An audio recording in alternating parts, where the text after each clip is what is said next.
اور جب وہ دوزخ کے گڑھے میں گرے گا تو اس کا مال اس کے کچھ بھی کام نہ آئے گا۔ یقیناً راہ دکھا دینا ہمارا ذمہ ہے، اور بے شک آخرت اور دنیا ہماری ہی ملکیت ہیں، سو میں نے تم کو بھڑکتی آگ سے خبردار کر دیا ہے۔ اس میں وہی داخل ہوگا جو بڑا بدبخت ہے، جس نے جھٹلایا اور منہ پھیرا، اور جو بڑا پرہیزگار ہے وہ اس سے بچا لیا جائے گا۔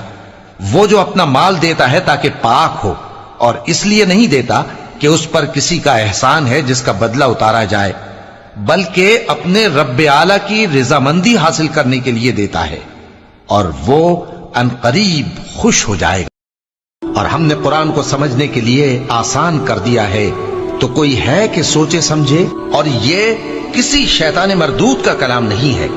پھر تم لوگ کدھر جا رہے ہو؟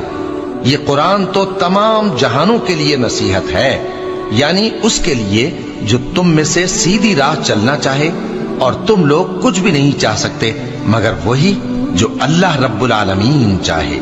مومنو، جب تم نماز پڑھنے کا قصد کیا کرو تو منہ اور کونیوں تک ہاتھ دھو لیا کرو، اور سر کا مسح کر لیا کرو، اور ٹخنوں تک پاؤں دھو لیا کرو، اور اگر نہانے کی حاجت ہو تو نہا کر پاک ہو جایا کرو، اور اگر بیمار ہو یا سفر میں ہو، یا کوئی تم میں سے بیت الخلا سے ہو کر آیا ہو، یا تم عورتوں سے ہم بستر ہوئے ہو اور تمہیں پانی نہ مل سکے، تو پاک مٹی لو اور اس سے منہ اور ہاتھوں کا مسح یعنی تیمم کر لو۔ خدا تم پر کسی طرح کی تنگی نہیں کرنا چاہتا، بلکہ یہ چاہتا ہے کہ تمہیں پاک کرے اور اپنی نعمتیں تم پر پوری کرے تاکہ تم شکر کرو۔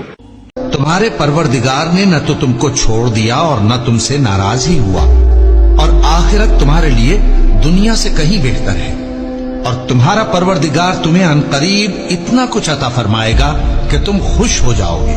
بھلا اس نے تمہیں یتیم پا کر جگہ نہیں دی؟